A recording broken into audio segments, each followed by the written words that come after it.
Welcome you all to the first town hall meeting of this administration. We are indeed very honored that you were able to make our time on a Saturday to honor this invitation.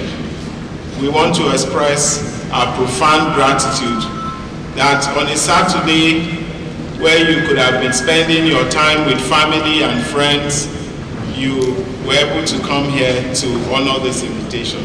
But we're not surprised that you came, because we're also aware of the great importance of why this gathering has become necessary. As you may recall, last week, following from the State Security Council meeting, I addressed the people of Enugu State and called for the discontinuance of the Monday sit-at-home protest.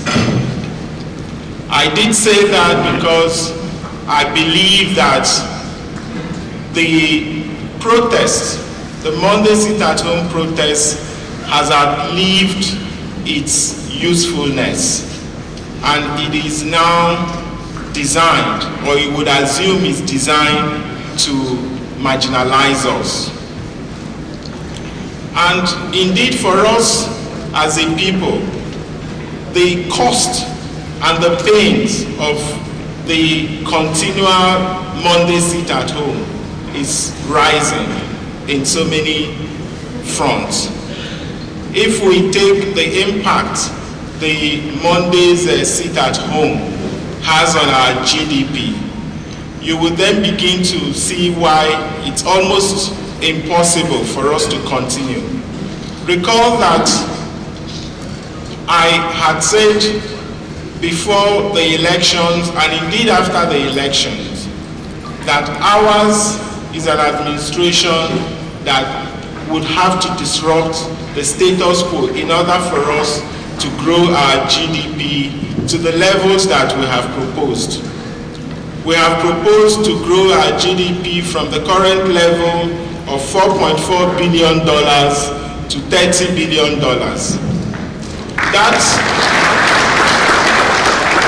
That growth is going to come from the private sector. And the private sector will not come to Enugu to cite their business if they know that we do not have 5 productive working days in a week, which is what is obtainable elsewhere. So what we have observed is that businesses are shutting down. So how can we be preaching or telling you that we're going to grow the economy exponentially when the key driver of that growth is not coming towards this direction? So the impact is such that we cannot realize all the promises we have made to you. You recall that we have a social charter with you, and we promised you that if you did your own bit and elect us, that we are not going to fail you, and that we're going to serve you with every fiber of our being. And we urged you to trust us. Now, if you also look at the impact of this protest, this Monday sit-at-home protest, look at the impact it's having on our children. The instruction hours, the thousands of instruction hours they lose on account of sitting at home on Monday. And these are children that would compete with their peers who have to spend 5 working days in a week to get their own instruction. They have external examinations that they would all be exposed to. The external examination will not take into account or will not excuse them on account of the fact that they sit at home on Mondays. Now let's even talk about the work culture and the destruction this does to our psyche and the psyche of our children. These kids, as I had mentioned, we on our part as adults, we enjoyed, we had our 5 working days in a week where we did all that we needed to do. And today, are we proud to say we're presiding over a system that denies our children that same privilege we had, the basic right for them to have the number of hours their colleagues would have elsewhere? How can we explain that to them?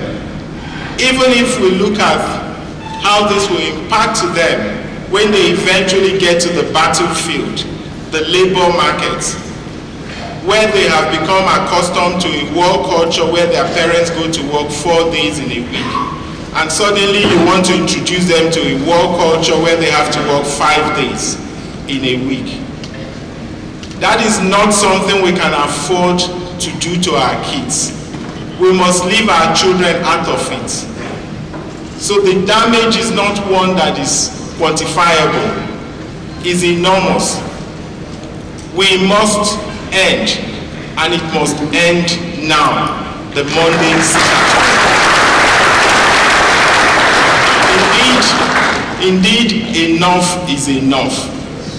You recall also that in my address to you in the Enugu, I also called on the President to immediately order for the release of N10.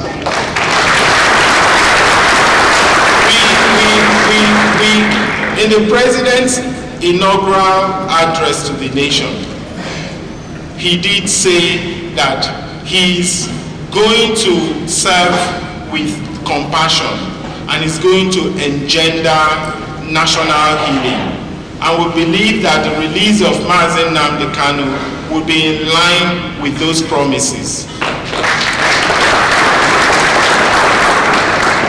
I also want to take this opportunity to commend our security agencies who rose up to the occasion last Monday.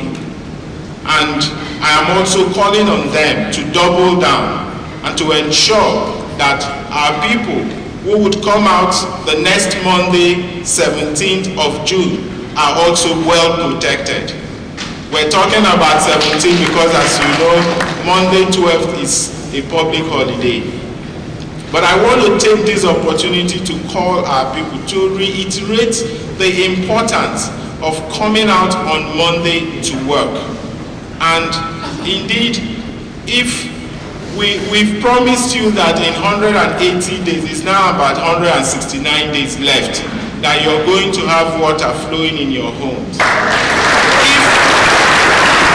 If you look at the number of Mondays, that if we continue with this practice, that work days that will be denied from that 100, it will be about 20 work days, because we'll have over 20 Mondays. So we didn't have that bargain with you. I'm sure you will not take any excuse from us. What you want to do or what you want to see is to have water flowing in your homes in 180 days. And so I'm calling on us to rise up to this occasion, to understand that this is about us, this is about our children's and their future and their children's future. That we cannot afford to fail them. So I want to call on Mbah. We're going to yield the floor to hear your views. But I'm hoping that at the end of this town hall engagement, and this is indeed again in line with our promise to you, that we're going to run a participatory government, that we're going to involve you in our decision-making process, and you're going to take ownership of it. And it's in line with that that we've invited you to have this town hall meeting, for us to understand the damage, the pains we're inflicting on ourselves by the continual Monday sit at home, and that we must end that for our benefit and for the benefit of our children. Thank you very much and welcome.